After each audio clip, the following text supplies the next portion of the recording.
Good evening, everybody. And I'm Radhika Gupta, Chief Executive Officer and MD of Edelweiss Asset Management. And on behalf of my team, I'm delighted to welcome you to another edition of Edelweiss Connect. It's a Friday evening and it's a time to have good, honest conversations about mutual funds. And that's exactly what we have planned for you today. So today, without taking much further time, I want to welcome our very special guest. I'm so delighted he took the time to join us today. Dhirendra Kumar actually needs no introduction, but I will still take the opportunity to do an introduction. Dhirendra is one of India's most well-known faces on mutual fund. He is, of course, the founder and CEO of Value Research, India's largest leading independent provider of MF information and research. Many of you have used Value Research. I doubt there's anyone who hasn't heard of it. And over the last 3 decades, I think he's gained a very unique perspective on not only the asset management industry, but how investors behave. And he's interacted with now thousands and thousands of investors. So there are decades of experience across the length and breadth of the country. He's the editor of Value Research's popular website on mutual funds, valueresearchonline.com, the monthly magazines Mutual Fund Insight and Wealth Insight, and of course, he's a popular columnist. So thank you so much, Dhirendra, for joining us. We are delighted to have you today. Thank you, Radhika, for having me here. And I think we have lots of questions. We have lots of people, firstly, who've joined. So what we'll do today is I have a set of questions to ask Dhirendra. And then I think many of you have questions. So what I would encourage you to do is post all your questions in the chat windows that are there. We will try to take as many questions as possible. Do understand we will not take any questions that are specific to any mutual fund schemes, including ours, just out of fairness. So that's the only thing. So Dhirendra, I want to kick off this conversation by asking you a slightly more historical question. Of course, Value Research is one of the most widely used websites by advisors and investors. You know, people rely on Value Research insights, and even AMC people, I think, look forward to reading it. But tell us a little bit about this journey on how Value Research started. Oh, it was, an accidental start of our journey. It was not a very planned affair. I did not go about implementing a business plan. It all started in 1990, the year I graduated from my college. And that was, those were pre-internet days.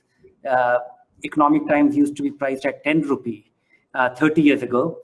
So just to give you, 10 rupee in perspective, the cost of living in Delhi for me was about 600 rupees a month. So, just to get so it'll also give you a sense of compounding and cost and things like that. But those were the days. And so I started in 1990, and I was in a college where there was not much to do. So, I was clipping the newspapers and just keeping it. I can say that, the root of Value Research lies in boredom. I didn't have much to do. I was organizing those clippings. And after my 3 years of graduation, I thought that I'm sitting on a vast resource of information, which was very well organized. And mutual fund was a very small part of my filing system. So I just collated those. In 1990, there were 8 mutual fund companies: UTI, LIC, GIC, and 5 bank-sponsored: LIC, SBI, Can Bank, and PNB, and Bank of India. An Indian Bank. So there were 8 mutual fund companies. They were all public sectors. SEBI did not exist. The rule for mutual fund NAV was that, there were only closed-end funds. And mutual funds were very popular then. In fact, I would say that if I look at it in the relative financial landscape, they were much bigger than what they are today. But that apart, these 8 mutual fund companies, they were running about 80 funds, and there was no centralized source of information. And so I just compiled it. The start of Value Research was an Excel file on all mutual funds compiled out of newspaper clippings. And then 1990, I was able to put together a scorecard based on, because these closed-end funds, they were listed in the market. And there used to be a NAV, which was 3 months, calculated every 3 months, and disclosed in some goddamn newspaper every next 2 months. It normally used to be some, obscure newspaper. So that information, limited information compiled and organized in a nice way in an Excel table was my first product. And while I was in my, just out of college, I was able to find a customer in Economic Times. I started the mutual fund scorecard in Economic Times in around 91. And that was the start of it. And then, because it appeared and it had a wide, it was able to grab a wide audience, I was able to source more information. Portfolio information was very scarce. So I was, that was the start of the journey. And soon after, so initially I didn't have much of a plan. But then I realized that the work which I am doing is of, far greater implication, and it's useful. It is useful for my neighborhood. It is useful for my parents. It is useful for everybody who earns, because in those days, mutual funds, it looked like, I have just discovered something which had a massive appeal. It has taken much longer for it to happen, or it is beginning to happen, or I would say that it's still in its state of infancy. But 30 years ago, it looked like a very promising thing, because market was otherwise not accessible to anybody. Mutual fund was. Market was not what it is today. Brokers won't entertain you unless you are very well heeled. So mutual fund had a very different context. I thought that I have been able to, and I was able to become a very viable entity with my lowly work as an individual in my first few years. And then I went about formulating the long term. But, not much could have been planned, because most of the big things that have happened thereafter could not have been anticipated. Actually, this sort of tremendous, and you've been very humble about it, but there's tremendous business advice in the whole thing. I mean, I learned that you started the business before SEBI was born, but you also emphasized the importance of data well before we started saying things like data is the new oil and all these things. I mean, it's a business built on organizing data well ahead of its time. Now, I want to ask you a question. There are so many of these ratios out there for mutual funds. We are all very quantitatively driven, Sharpe ratio, standard deviation, Treynor ratio, etc. And I have always wanted to ask you that, as someone who works with this data, for investors listening to this, what are the data points that they should look at? What are the few data points they should look at? What are the points they should ignore? How should they use this information to their advantage? I actually don't think we use all the information out there to our advantage. Yeah, all this information, is there. Sorry for this. Yeah, I'm still operating from home, and I normally don't get these many calling bells. But yes, there is a problem of plenty, and there is also, there is a tendency for something to be, to be jargonized, and a lot of people actually try and make it look sophisticated and jargonize things so that they become relevant or useful. But that the way I look at mutual fund analysis is pretty simple, and that should be something which every investor should follow, which is when you are looking at an equity fund, my starting point of any analysis is, how has this fund done in a full market cycle, and can I see it in a graph? If a fund has done a little better than the market, or its peers in a rising market and fallen little less than that is my starting point, and we have formulated this internally. This is the starting point. Then I go and look for, has the fund manager been around for that long? Because can you attribute it to a person? And then I go and delve a little deeper in terms of, what is the stated objective? Do they follow a policy? And how sustainable or robust it is? And then if you are able to do this, then you will be able to filter the funds, which is, to be able to filter a set of well-performing fund, because all of us start with the starting point is chasing recent past performance. And chasing recent past performance, whether you chase the last 3 months or whether you chase last 5 years is one thing. But splitting into these two components makes it, you are able to evaluate things a little more closely. Then I try to look for, see in a portfolio that whether it is accidental or whether it is a design, and that design can be captured in the policy statement of the, what the fund manager has set out to do. That is not the stated objective, because stated objective is pretty vague. Even after classification, it is pretty vague that, a mutual fund will invest in smaller companies and look for capital appreciation. But how do you go about doing things? And what you claim, and just not fancy word, but, validate it in the portfolio that it is actually being followed by just 1 or 2, 3, for example. That is all there to it. The rest of the things, I think it is all bonus. Look for it. everything is post facto. All that you see is past. And these are the only things which you can see that, if there is a process to it, it has the possibility of being replicable in future too. Alpha, all the modern portfolio theory, alpha, Sharpe ratio, Trenner ratio, R squared, and standard deviation, and you name it, information ratio, whatever. These are all nice things. Many a times these things are invented by people to impress customers, and it may not be a bad thing if you are able to convert a non-investor into an investor if it is getting charmed by this. But even for a practice, I don't think it is a sustainable way, because the only way you can impress a customer is when you guide him, hold his hand, and hold him hand through his journey of investment with a lot of anxiety, and that requires earning his trust, not by spitting jargons. In fact, I think, Dhirendra, I sometimes say that the process of mutual fund analysis and the use of these ratios is becoming more of an art than mutual fund management. I mean, but if I could to summarize for our investors what you said, it's essentially looking for someone who's following a process. Second, I think, which you said and, is not often talked about, a fund manager who's been around. I think we don't give enough weight to fund manager longevity. And you made a point that that's very important. And then finally, when you look at performance, you're saying, look at it over a cycle and see that in the good times, you've done a little better than the benchmark. In the bad times, you've done a little worse than the benchmark. And I think you put it in a very, very simple way. That itself takes care of most of the things. Yeah, so that I think you're saying takes care of 90% of the things. And then, this analysis paralysis of 3 months and 6 months and 9 months and 8.5 months, then I think goes away. Now, you touched upon another point, which was categorization. And, there are various categories of MF within debt and equity. In fact, in my opinion, debt has way too many categories. I'll be curious to hear your opinion on some other day. But how should an investor select the right categories for himself? Is there some checklist or framework that you can follow and then say, okay, these are the categories I have to look at? And maybe you can talk about both equity and debt.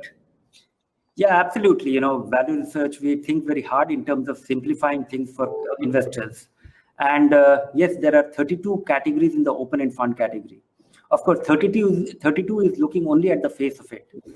There could be multiple categories hidden within a category. For example, index is a category and it can have many of them. It is not taking into account all the closed-end funds which are permitted which is also permitted. Different kind of ETFs can be had, which could be a category in itself. So in that sense, I would say that there is a problem of plenty, and there is a big clutter there. But most investors can do without these 32 open-end fund categories that we have. My sense is that even a sophisticated investor's needs are very easily and nicely and comprehensively met by just 4 or 5 kind of funds which they need to own, and they can ignore the rest. For example, all your long-term investment, and long-term investments meaning 5 years and more, and an accumulation vehicle, most investors' needs will be met by a balanced fund or a balanced advantage fund or a tax-saving fund. If you are investing, if your potential to save every year does not exceed 1.5 lakh rupee, and if you are a taxpayer, tax-saving fund will do the needful, and that is all about it. You save the tax, you grow your money, and end of the story. If you can save little more, if you have more investable surplus, then move to a multi-cap fund. If you're a first-time investor, not a taxpayer, and nothing else, scared of the market, want to earn little more than what the bank deposit gives, and it's your long-term money, a balanced advantage fund or a balanced fund is good enough. It is a steadier take on growth, and growth is what you have to bet on. And the whole rationale behind this principle is that it's a general bet on economy. We will be better off in next 5 years, and businesses will benefit. Businesses will earn more than their fixed income than what fixed income can produce, and that is the rationale for equity investment. But it will not happen in a nice smooth line every day. So have this at least a 5-year time frame. So these 3 categories, a multi-cap fund, a tax-saving fund, or a balanced advantage fund or a balanced fund, can actually take care of most investors' even sophisticated needs. Then rest of the equity category, you can easily ignore, but you can supplement it with a small cap if you're getting. But my problem is that, this sounds too simple, and many a times investors want that, if it is too simple, it's not good. It has to be complicated for it to be, useful or, impressive. That might be one temptation. Many other times people are chasing performance, because many a time, you have to really see that what are you looking for. And what you're looking for is superior inflation-beating return over a sustained period of time for your accumulation. But most investors are actually looking at chasing the best fund. And chasing the best funds drives them in different direction. Most of the time, the best fund happens to be a sectoral fund. That is the nature of the beast. They are either at the top or the bottom of the pack. Then I'll get on to this later. The other categories, less than 5 years, a short-term fund will do the needful. And ultra short-term bond fund or a liquid fund can actually take care of your very immediate needs. Short-term parking money for an individual. I'm referring to all these from an individual point of view. And when it comes to fixed income fund, what I was telling you about equity, that you should look at a fund on a full market cycle. I think, what a principle that we have been following at Value Research while analyzing and recommending fixed income fund is that ignore the top performer. The best performing fund, is the best performing fund for a reason, and that reason normally is that it is assuming higher risk, and the problem of risk is that it does not show up every day. Whenever, once in a while, it shows, and it is extremely disappointing. So ignoring the top performing fund while choosing a fixed income category is very important. And then, err on the side of caution, do some checklist. Recent happenings is pointing me to, driving me to think in terms of err on the side of caution, even though the RBI governor says that, we are becoming too risk averse. That's fine. We have seen our capital getting stuck, so it's quite understandable. I think, Dhirendra, that was, and you talked about one point, which is, and I also feel this. My sales head is also listening into this, and he sort of made the point that sometimes the industry is over competitive and we are obsessed with this balanced, best performing fund, when honestly you're just trying to beat goals and, beat some objectives, beating an FD, beating a PPF. I think that's a point that you brought up on beautifully. I want to switch gears to a topic that you talked about and that everyone is talking about these days, which is asset allocation. Of course, everybody talks about it. But if you have to guide an individual, are there some thumb rules and things he should keep in mind when he figures out the right asset allocation for him? Because asset allocation is not standard. It's very, very personal. So how do you think about that? Yeah, I think that, there are 4 possible asset allocation, and one should try and keep it like that. And it is, there isn't a formula, there isn't a thumb rule, there isn't something which, and of course it is very personal. It is personal because it gets customized to your reaction to different context. If you are really losing your sleep in the month of March, then you need to really revisit what your asset allocation is. If you are looking at March situation as, because, investors' mind, or, human mind is malleable. It changes with the context. It changes with the time. What you are angry with, you look back and see that, oh, that was a great opportunity. What you are disappointed with, it does little better, and then you think that, oh, wow. So, it is a moving target. Bringing in some degree of objectivity, and I think not doing an over-engineering on that. So I'll just give you because I have written 2 columns, one which appears sometime tomorrow in the newspaper, coming Monday in the newspaper. I've thought of, 4 asset allocation which everybody should target. One is that when you're in the very early years, think of asset allocation that you have nothing to lose. You need to do asset allocation, and after you have accumulated something and you have the fear of losing it. So what is there to lose when you're starting your 5,000 rupee SIP today? Get started with your tax saving fund. If you're a first time investor, get started with your balanced advantage fund, and don't think in terms of asset allocation. Once you have accumulated something, which can be, and that something is also a very relative thing, because that something could be 5 lakh rupee for somebody whose monthly income is 15,000 rupee. That something could be 5 crore rupee for somebody who has a different scale of savings, investment, and aspiration or whatever. So it's a very relative thing. It's a very personalized thing. The moment the money becomes meaningful and losing it will cause anxiety to you, then I think that is the time when 1/3 of your money, don't actually fuss over this. I think it's 100%, 1/3, half, 50-50, and 2/3. This is my formula. Reason being, and I'll just get to this. Once it becomes meaningful, then you need to guard your capital, because that is when you suffer. That is when you are getting anxious that I've lost this much, or what happens, or if this prolongs, if this excuse me. So that is when 1/3 of your money should be targeted to fixed income. I'm talking about the asset allocation for your long-term money only.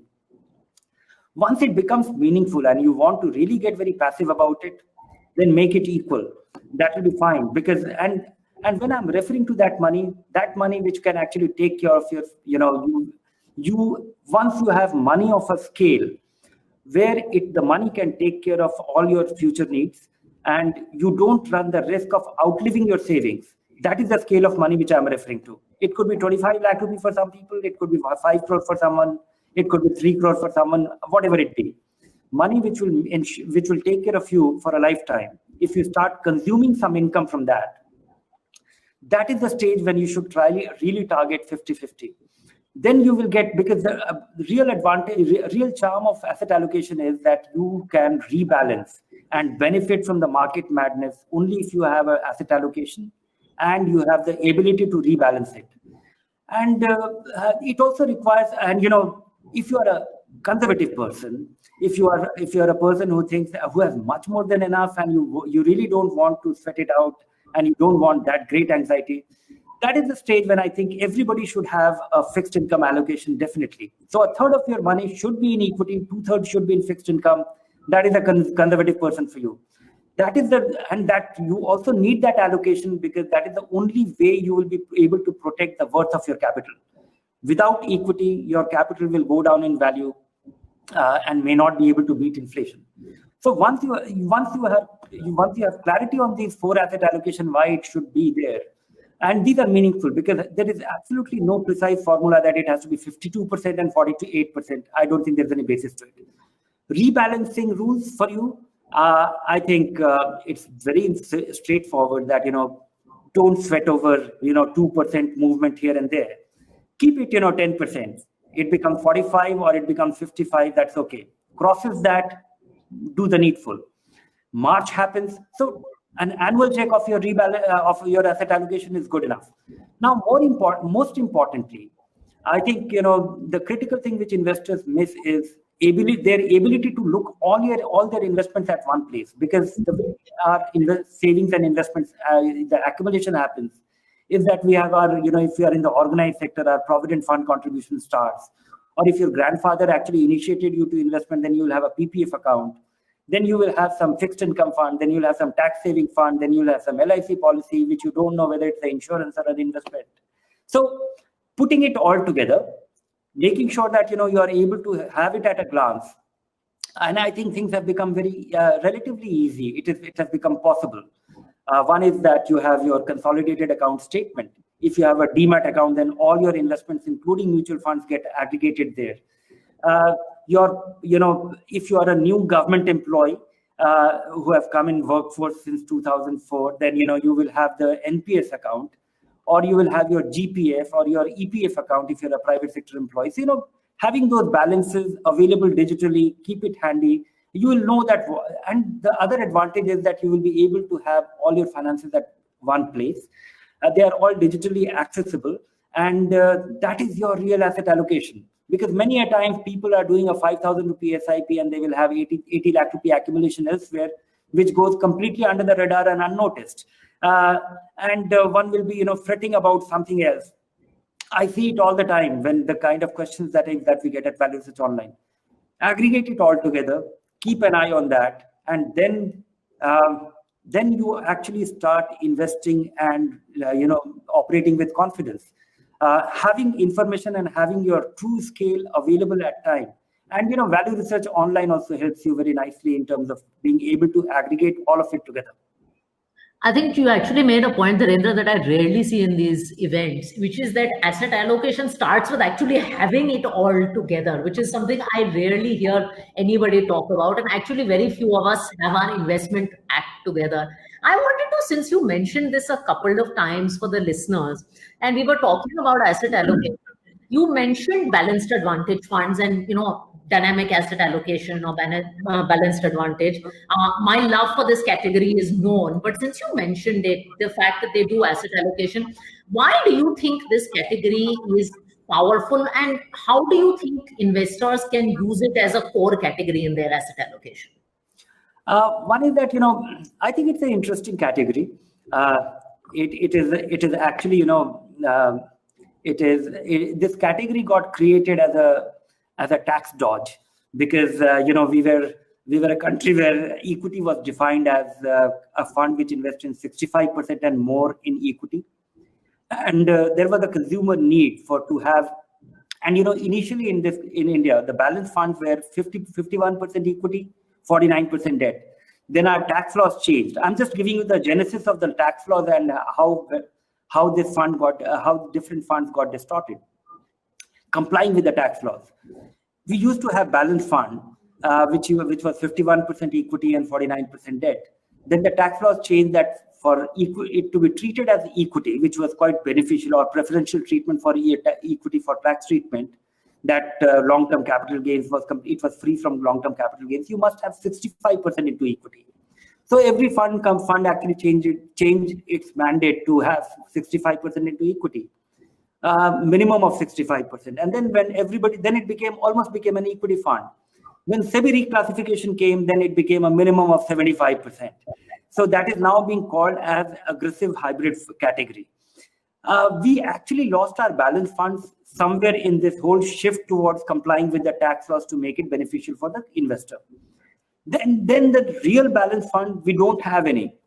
Balanced advantage funds come very close to that. I don't like balanced advantage fund erstwhile, simply because it was trying to be that arbitrage position, and trying to look like an equity fund while having the character of a fixed income fund dominantly wasn't desirable. But also I don't like the dynamism of it, because I think ability to have a disciplined asset allocation through a mutual fund vehicle is far more beneficial. If an investor has to do his rebalancing, I will always like a mutual fund to do it for me with discipline, because that is a more tax efficient mode for me, because there are tax implications and paperwork for my annual filing for all those transactions.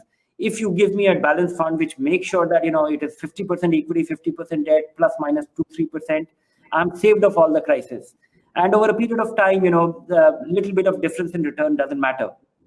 But so this is it. As I was telling you, that most investors' needs are fulfilled by a defined asset allocation.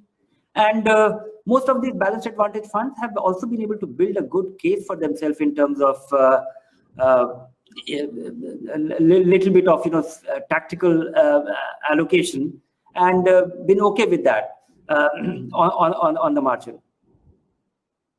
No, and I think that's an important point you make, because asset allocation is something you say you can do, but there are benefits of doing it in a fund format, and this is something that comes up a lot. Now, there are two asset classes, and I'll ask you one at a time. But Dhirendra, I run a basket of international funds, and I have never answered as many questions about international funds in my career as I have in the last 6 months. And the fact is that there is increasing awareness on global diversification through international funds.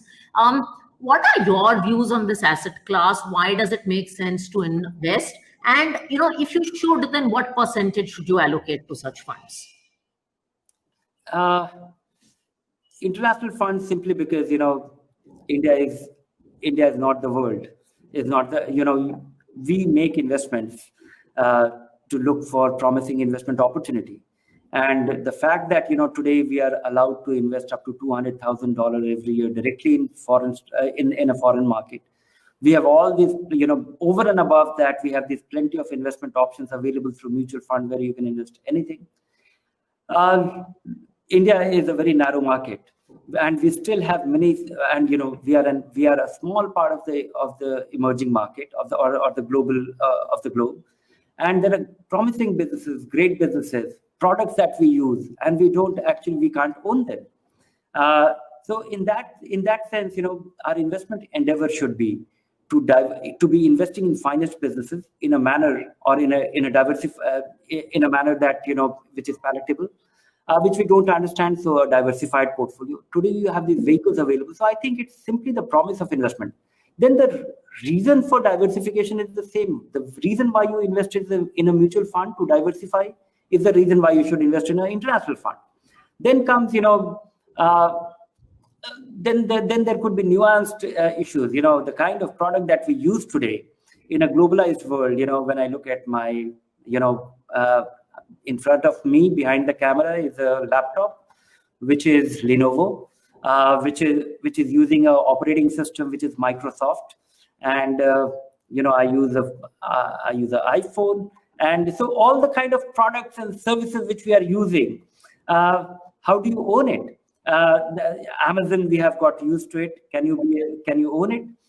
So in that sense, diversification through in other markets, in promising businesses, is the reason.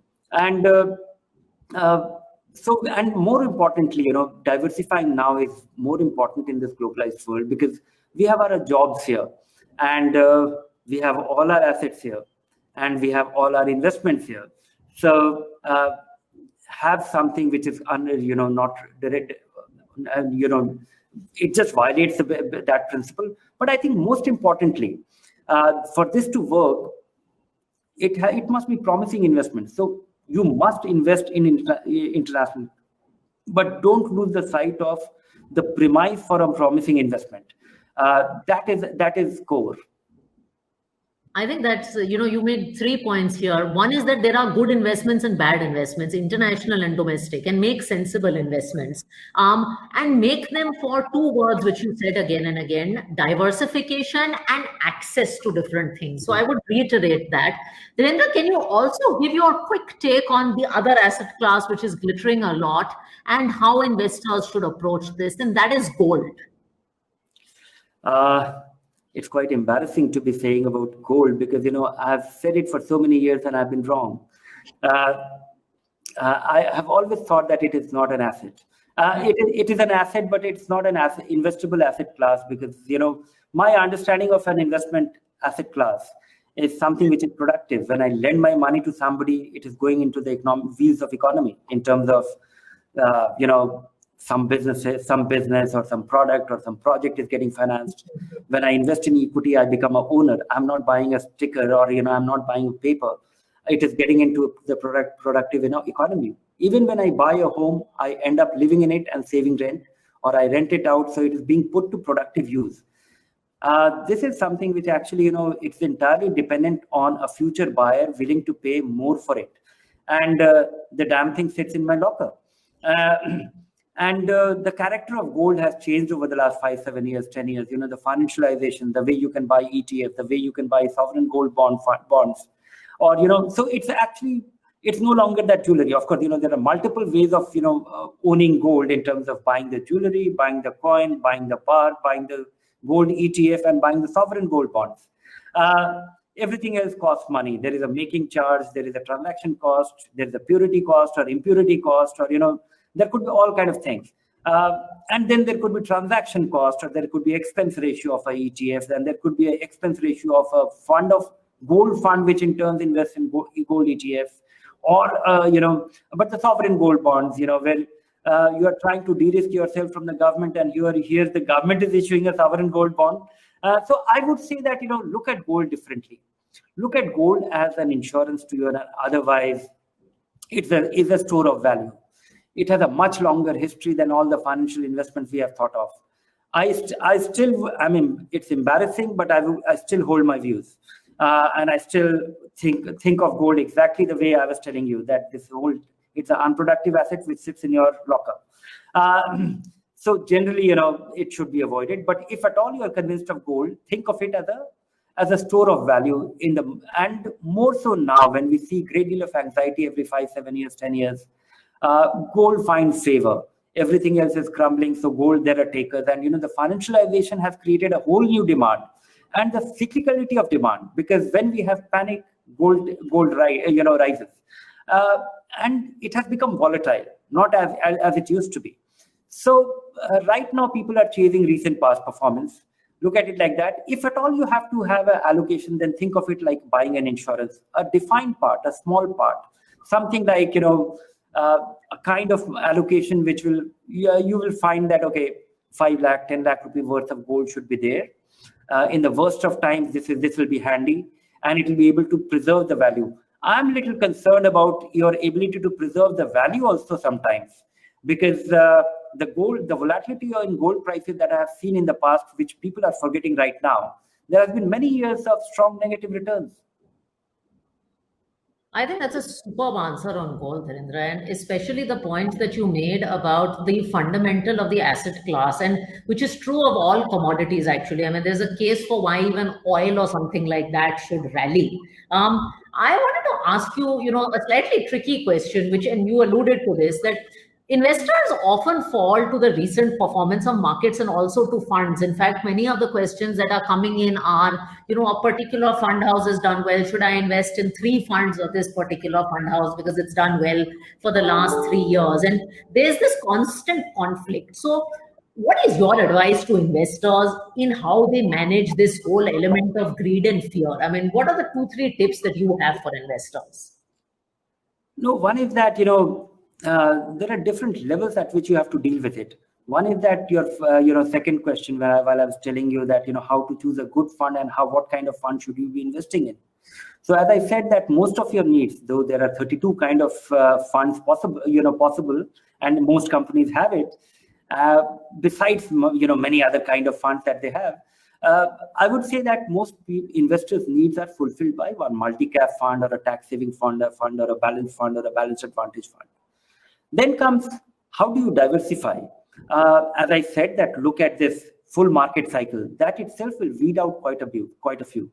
Then comes, if you have multiple scales, the right diversification is, and then we talked about international fund. Don't put all your eggs in the same basket. That is why don't put all your money in Indian markets. That's why invest internationally. Then comes, if you have sizable money invested in Indian equity, even for that matter, you have to diversify across style, across people, simply because, there is a great deal of cyclicality around them as well. I have come across, the finest of fund managers who, for a prolonged period of time, they have done brilliantly. They have impeccable credentials, and then they stop doing well. And then there's, and it may not be questionable. It may be quite natural. And nobody has a control on that. There are times, when your hypothesis doesn't work, or the market remains insane for a long period of time. We have this great investor in the world, Warren Buffett, and a lot of people are actually pointing fingers at him that this guy has grown old and now senile, and he can't really deal with it. He's underperforming the index over the 15 years period. So. And then he had for all his life he has not invested in technology stock, and in 2 years ago he invested in Apple, which has doubled in. So we don't have an answer. People go in and out of favor. Sometimes people succeed. So chasing past see a full market cycle and diversify across few good fund managers. Putting all your money with one fund manager substantially is also violating the risk of meaningful diversification. Fantastic. So what I'm going to do, Dhirendra, is, since it's a Friday evening, I'm going to conclude this question and answer with you and me with a set of rapid fire questions. On a more less appropriate platform, I would have called this Rum with Radhika, but maybe that's not appropriate. So we'll leave it at Coffee with Radhika. And you should be rapid and you should have fire. And I know you're very brutal, so I'm looking forward to that. And I promise you, I will send you a hamper with whatever you like. A basket of mutual funds of your choice. I will send you that. Let me try my hand. Okay, so I have 6-7 questions, and then after that, I will take the loads of Q&A that is there. So if I gave you 1 crore to invest today, Dhirendra, how would you allocate it today? I'll be spreading over 15 to 18 stocks directly. No, so okay, I'll change the question. If I give you 1 crore to invest in mutual funds, I'm a mutual fund CEO, so I'll only give it for mutual funds. And this money is for me to keep? Yeah, it's yours. It's a gift. Forever. Forever, it's a gift. Okay, so I'll worry about the gift tax to be paid on 1 crore. The rest of the money, because only from siblings, the money coming as a gift is tax-free, or your parents. So one, I'll provide for that, gift tax to be paid immediately, and rest of the money I'll invest in 2 multi-cap funds. Fantastic. That is a very simple, straightforward answer to this. And that too, I will spread it because 1 crore is still very meaningful to me. I'll spread it over the next 18 months. Okay, great. So you'll do it in STP format. Yeah, I'll invest in, I'll put equal amount of money in their respective short-term debt fund and do a STP into 2 multi-cap funds.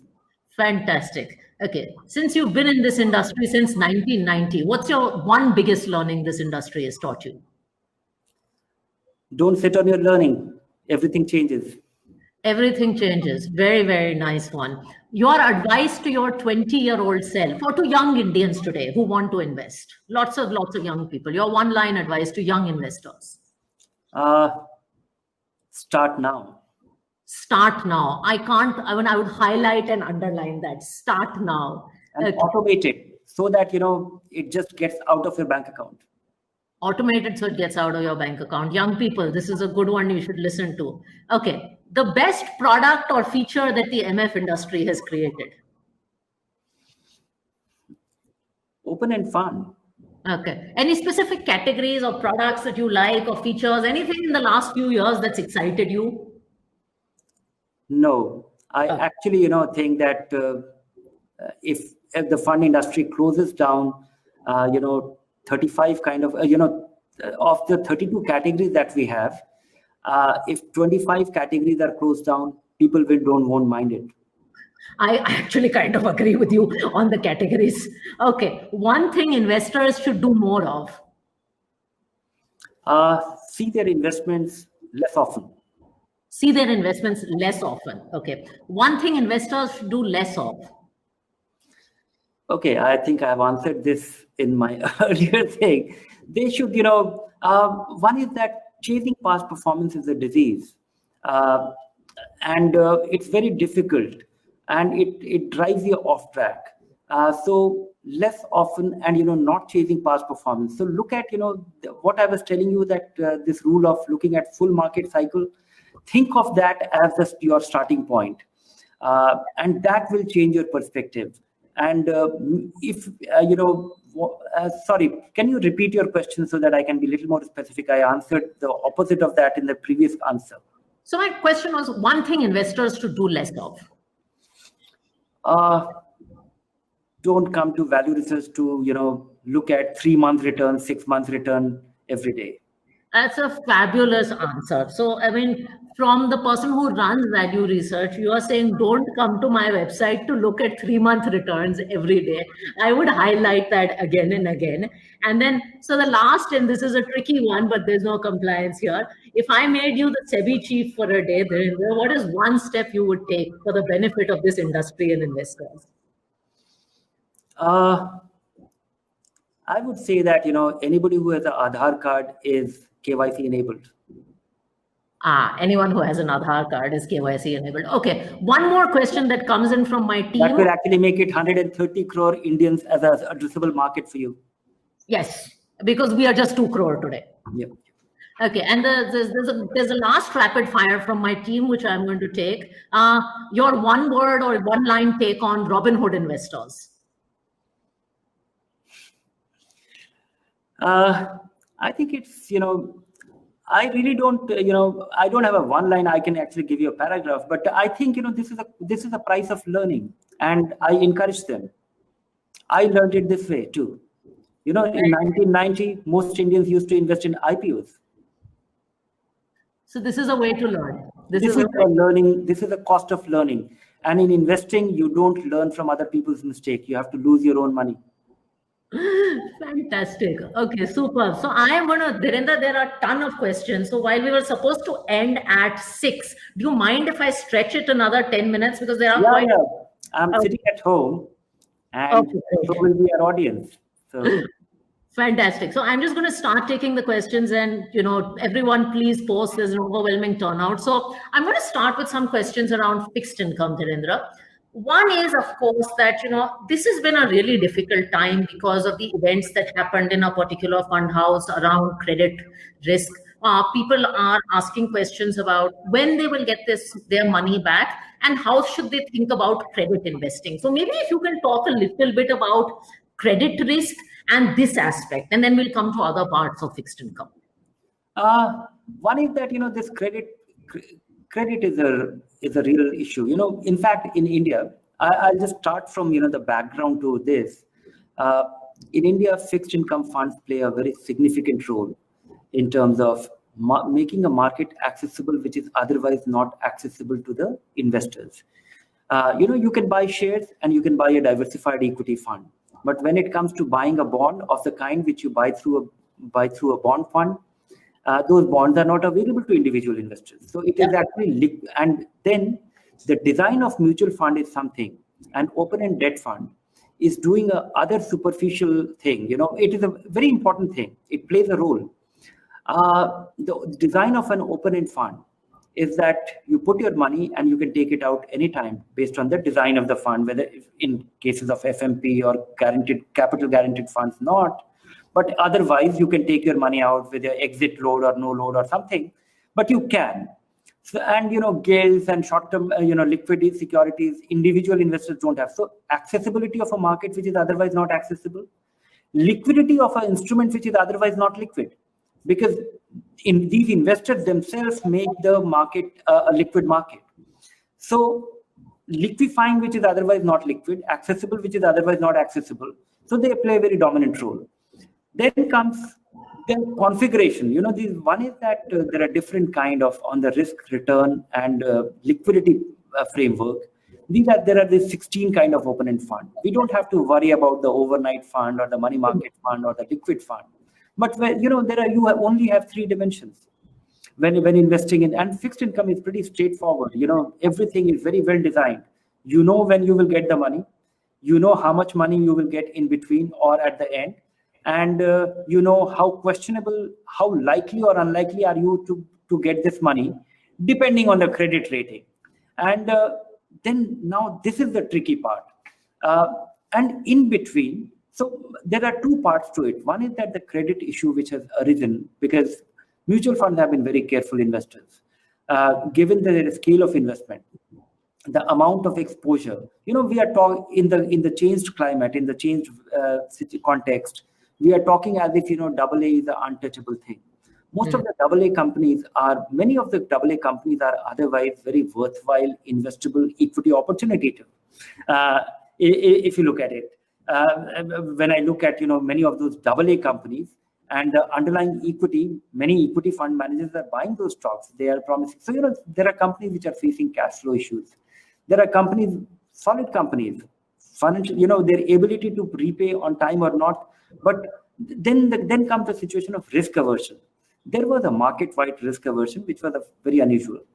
Then the market aversion, risk aversion, turns into a stampede, because whosoever is able to run away fast, he's the winner. So that stampede is something which is a very unique Indian situation. In India, the bond markets are frozen, are illiquid. Everything, all the regulations are framed around normal conditions, that in normal situation, there will be absolutely no problem. In fact, Franklin also would not have been a problem if it would not have been for the stampede by the investors. If you look at, and I'm also part of the SEBI, regulatory framework in terms of I get an opportunity to interact with them and understand and think about issues. I understand that, SEBI has been on top of things. The segregation of portfolio is a very unique thing, unique to India. The classification of fund categories is being refined once again with that in mind, because, Franklin has given us a wake-up call. Valuation of securities or the debt portfolio.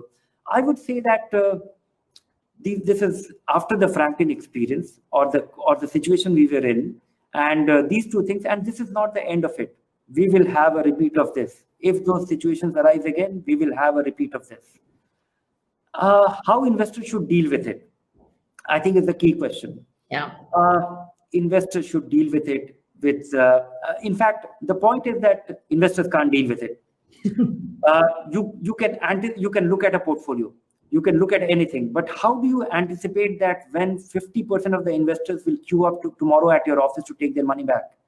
Any fund will fail, and any fund will face the same situation. So how this cannot be anticipated. There are people, who will behave conservatively. They will have greater preparedness, but this cannot be preempted completely. You can do it with your quality. So I think investors who are very upset with this and their important money to be invested are on the side of caution. As I said at the outset, that when choosing a fixed income fund, eliminate the outliers at the top, because it always comes with a risk. There will be risky thing and there will be rewarding thing. My understanding is that the reward that you get for extra risk in debt fund is just not worth it, because risk could be infinite and risk will be finite and the return will be finite. This is a big disconnect. When you have infinite risk in fixed income, because it can go down to zero, but the reward for taking that extra risk may be very finite. Instead of earning 9.5%, you will earn 10.5%. That is not going to make a difference to your life, but the downside can actually make a meaningful dent to your life. It's just not worth it. So err on the side of caution when it comes to fixed income. And the big risk that comes in Indian mutual fund cannot be anticipated. So on a related note, Dhirendra, and this is a question that's popped up a lot on the screens, is a separate category. Now, people have invested in bank PSU funds, long-term debt funds, gilt funds, roll downs, things like Bharat Bond, all of that, and even medium-term debt funds. And they are saying my 1 month returns are negative. Is something wrong? And we know it is because interest rates have risen. But perhaps you can just give them a little bit of perspective here on why their debt fund returns across the board are negative in the last 1 month and how they should think about this non-credit debt investing. I think that's very, very useful.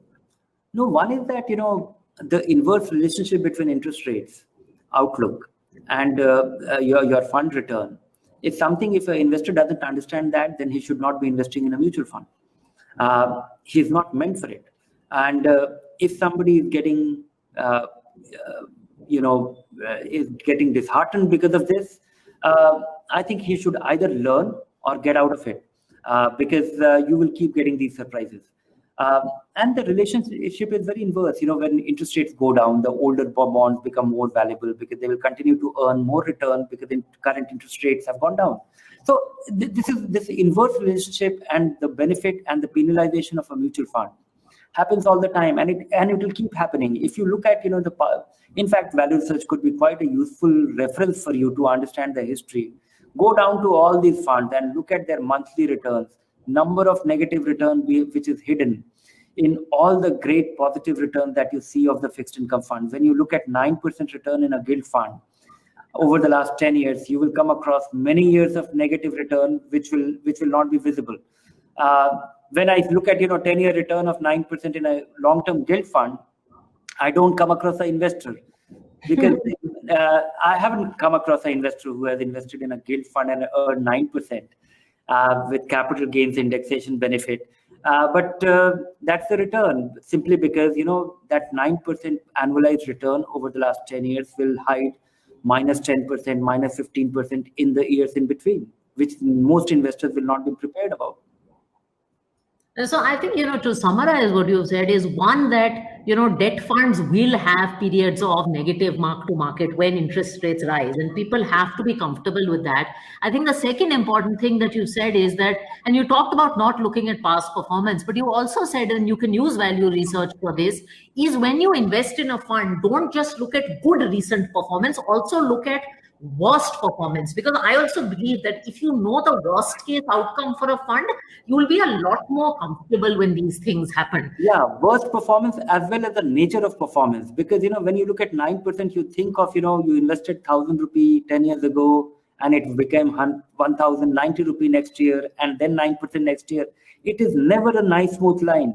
It comes with its ups and downs. There will be negative years and there will be rewarding years. There will be years in which they earn 20%. And in fact, in the middle of the crisis, gilt funds had a annualized return of 20% in the month of March, if you're looking back 1 year. Yeah. So I have two more questions on the fixed income category, and then we'll move to equity, because these are the ones that have come up on fixed income. There is a category of roll down / target maturity funds. What is your take on these categories? If they are carefully built portfolio, they're very desirable. You should buy these funds if it matches with some of your goals, because predictability, predictable return, predictable maturity.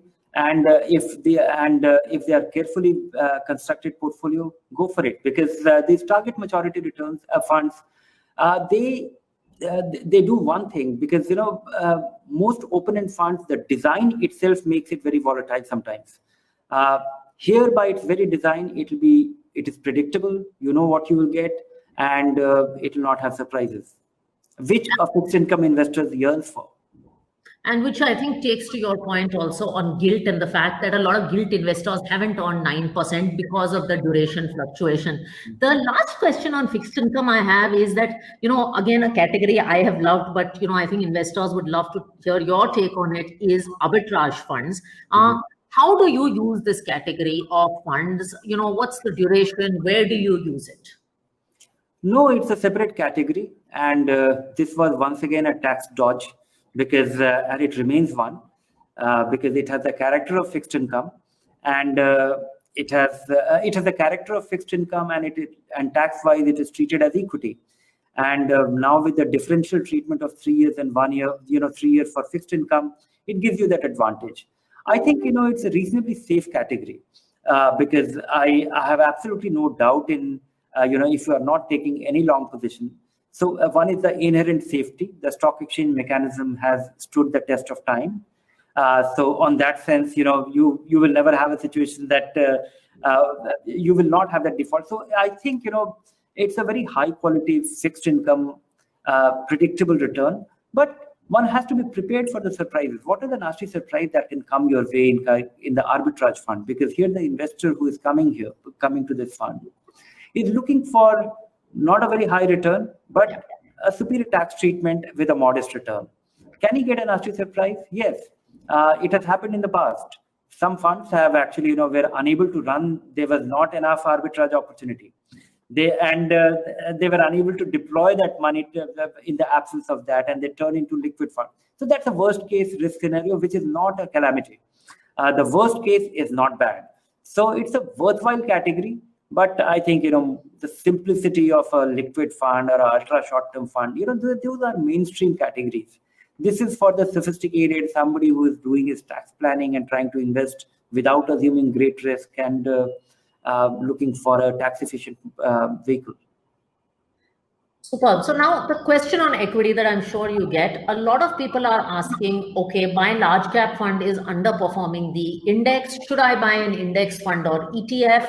Maybe this is a good time to, and while I think the debate is unnecessary, maybe it's a good time to ask that question, Dhirendra, to you on active versus passive and how investors should think about this. And I'm sure you get this a lot.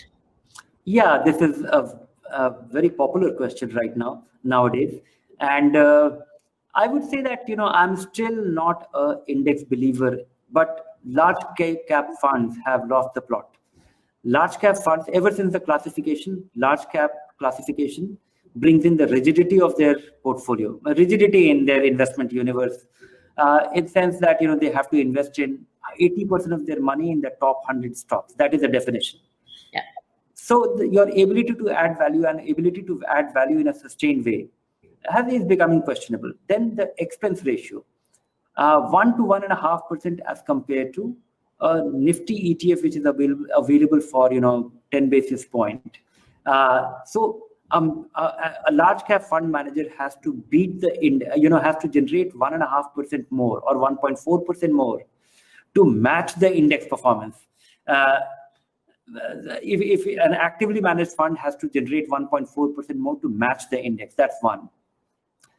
Otherwise, but I believe that, even this is an aberration.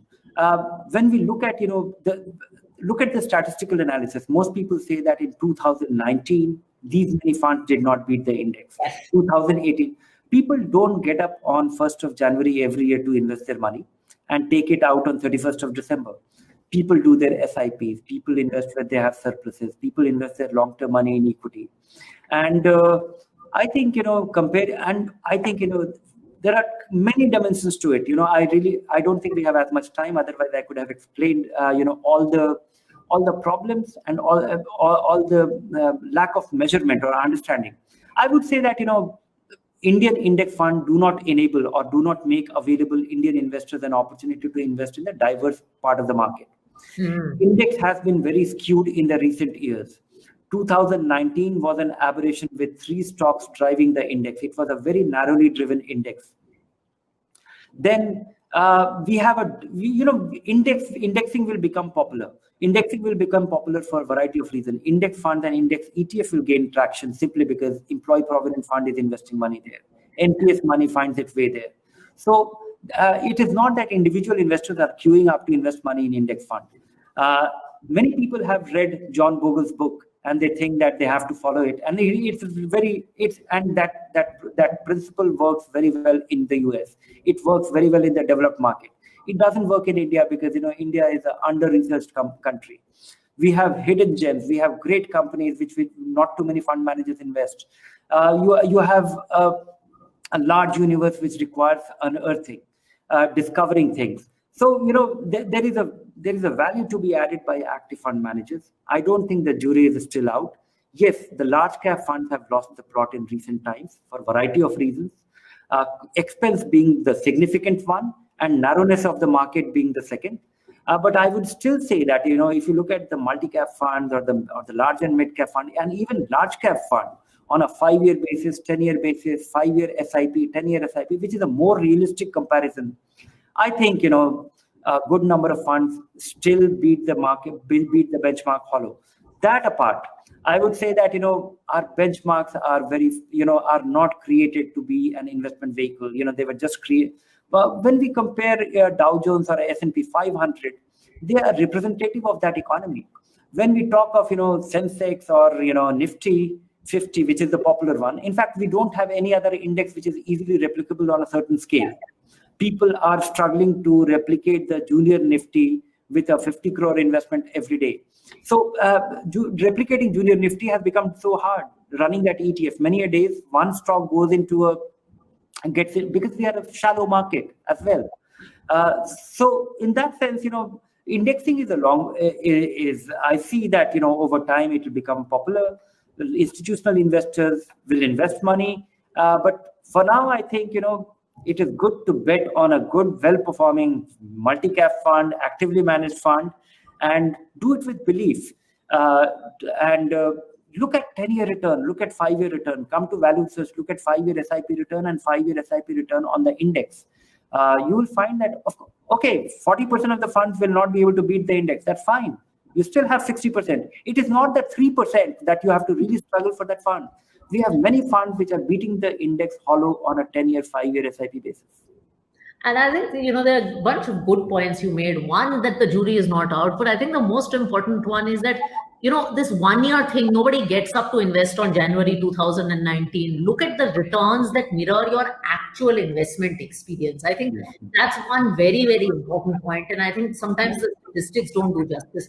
One question on equity, Dhirendra, is that what should people's exit strategy be? When should you exit a fund? That's a question a lot of people are asking. And when should you stop an SIP?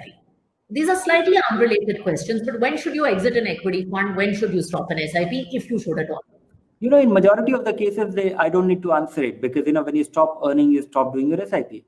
You start withdrawing your money before you need the money. So start with systematically withdrawing your money before you need the money. If you have accumulated 1 crore for your retirement, and so you don't need to withdraw it. But if you have accumulated, and a certain part of that money, you want to really put it as a down payment for your house.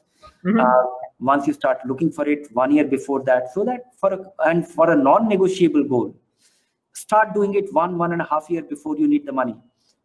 investing money regularly is as important, but taking your money out methodically before you need the money is just as more important, because you can't really be dependent on the market on the last day. Markets are unpredictable, and that is why you are averaging your investment. That is the exact reason why you should be averaging your disinvestments. So for your non-negotiable goal, be very disciplined about it. So majority of the cases, then comes, another situation that you made an investment and it turned out to be not as good as you thought it to be, and you need to make that change. You liked an investment, you started your investment, and you have been investing for a while, and it's not doing as well, and you think you will be better off by moving your money. Move that money anytime, because averaging has been done. Many times people think that they have to take the money out and they have to start the SIP all over again. The whole idea of SIP was to be averaging your investment in a relatively volatile asset class that you have done in the past. Sure, your asset allocation should remain intact. You should move that money to your superior fund of your choice, which you think is, or then comes, your circumstances change. You were a brash guy, as I was saying, that you should be, when you have no money and for your first 10 lakh rupee, you should be 100% into equity, no asset allocation, nothing. What you have to lose? So once you are doing that, then you realize that, oh, now I have something meaningful and this 10 lakh rupees is important. Then you have to really move towards moving a third of that. That you should do methodically.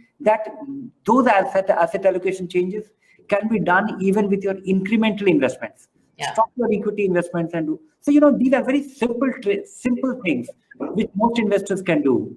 And these are the trigger points which only that individual will have, or his advisor will have, if he has a pulse of him.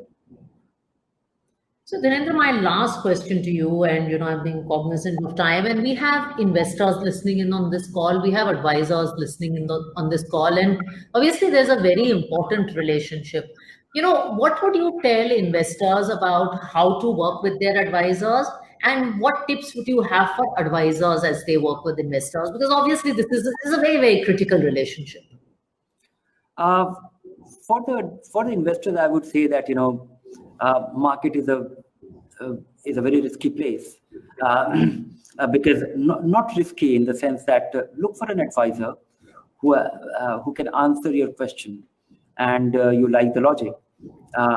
Take a reference. I think these are two crucial things.